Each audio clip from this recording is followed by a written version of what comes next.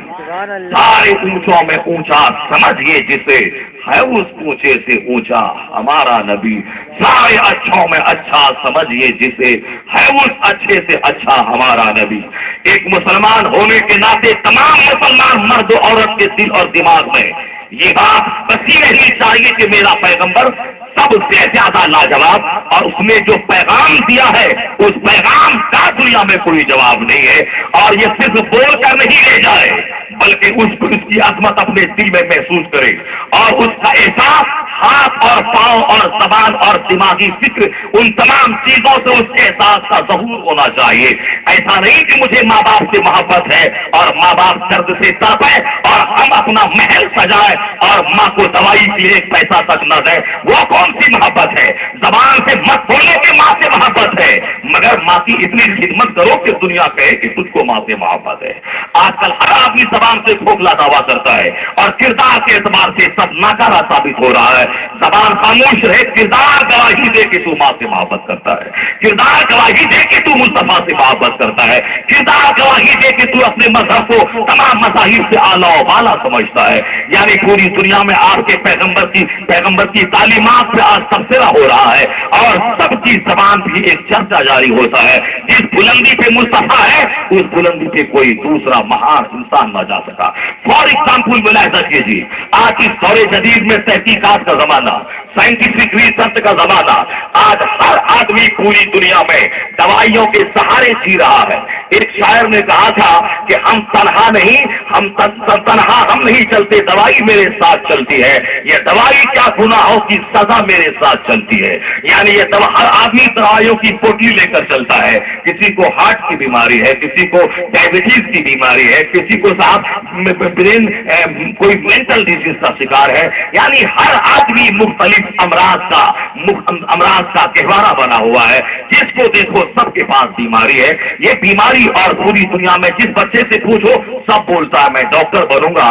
زیادہ ڈاکٹر ہونا اس بیمار سماج کی علامت ہے، زیادہ ہاسپٹل کا ہونا ایک بیمار سماج کی پہچان ہے۔ جہاں ڈاکٹر ہی نہ ہو پہچان اس بات کی ہے کہ اس سماج میں بیماری کم ہے۔ جہاں ریکوائرمنٹ زیادہ ہوتا ہے، وہاں نیسیسٹیز زیادہ ہوتی ہے، وہاں اس کے فلفلمنٹ کا راستہ نکالا جاتا ہے۔ یعنی زیادہ ڈاکٹر کا ہونا بیمار قوم کی علامت ہے، ڈاکٹر کا کم رہنا یہ ایک اچھے صحت مند سوستھ قوم کی علامت ہے۔ پوری دنیا میں دوائیوں کی طرف رجحان بڑھ رہا ہے، کچھ بھی ہو دوائی کھا لیا جائے۔ ایلوپیتھک دوائی نے جب سائڈ افیکٹ شروع کر دیا ہے تو آج ہم کھاتے ہیں ایک بیماری کو دور کرنے کے لیے، وہ بیماری تو دور ہو جاتی ہے مگر دوسری بیماری پیدا ہو جاتی ہے، یعنی سائڈ افیکٹ ہوتا ہے۔ اب امریکہ کے ڈاکٹروں نے کہنا شروع کیا دوائیوں کے بجائے طریقے زندگی کو درست کر دیا جائے، معمولات زندگی میں تبدیلی لایا جائے، کھان پان، رہن سہن، اخلاق بات، ان سبوں میں تبدیلی لائی جائے تاکہ جو کام دوائی نہ کر سکے وہ کام اس جیون پدھتی کا بدلاؤ انجام دے سکے۔ وہاں کے دانشور کہتے ہیں کہ بیماروں کو شفا دینا ہے۔ فار ایگزامپل روزانہ پابندی کے ساتھ امریکہ کے تمام شفا خانوں میں وہاں کا پادری وہاں کا ٹوٹ جاتا ہے اور بیمار کے سر پہ ہاتھ رکھ کر کہتا ہے ہاؤ آر یو، تم کیسے ہو؟ کیا مطلب؟ وہاں کے ڈاکٹروں نے مشورہ دیا ہے کہ دوائی کا استعمال کم ہو، بیماروں کی مذاق پرسی کا کام زیادہ کیا جائے۔ جو کام دوائی سے نہیں ہوتا ہے وہ کام بیماروں کے سروں پہ ہاتھ رکھ کر ان کی مذاق پرسی سے ہو جاتا ہے۔ جب ایک بیمار سے ہاسپٹل میں پڑا ہو، کوئی رشتے دار دیکھنے نہیں جائے، ہزار دوائی چلے مگر رشتے داروں کا نہ آنا، رشتے داروں کی بے اتنائی برتنا، یہ ان کے دل اور دماغ پہ بوجھ کا کام کرتا ہے۔ نتیجے میں وہ اور بیمار ہو جاتا ہے۔ لیکن جب رشتے دار لوگ آتے ہیں، ان کے پاس آ کر ان کی خیریت دریافت کرتے ہیں، ان کے پاس بیٹھ کر ان کا دل بہلاتے ہیں، تو جو کام دوائی سے نہ ہوتا ہے وہ کام اس مذاق کرسی سے ہو جاتا ہے۔ یہ کام امریکہ یورپ کے دانشوروں کے دل اور دماغ میں، دوائیوں سے کھیلنے والا یورپ، ایلوپیتھک میڈیسن پر جینے والا امریکہ، آج وہاں کا سائنسداں کہتا ہے کہ بیماروں کے پاس جا کر ان کی مذاق کرسی کی جائے، ان کی عیادت کی جائے، ان کی خیریت معلوم کی جائے، یہ دوائیوں سے زیادہ مفید اور کارآمد ہے۔ یہ اپنے دوائی کی تباہی کا تماشا دیکھ کر تب اسی طریقے سے آ رہے ہیں جو پیغام مصطفیٰ نے 3000 سال پہلے عطا فرمایا تھا۔ نبی کونین نے کیا کہا تھا کہ مریضوں کی عیادت کیا کرو، جب تک تم عیادت کرنے جاؤ گے اور وہاں سے جب تک گھر میں لوٹو گے یہ جانا آنا تیرا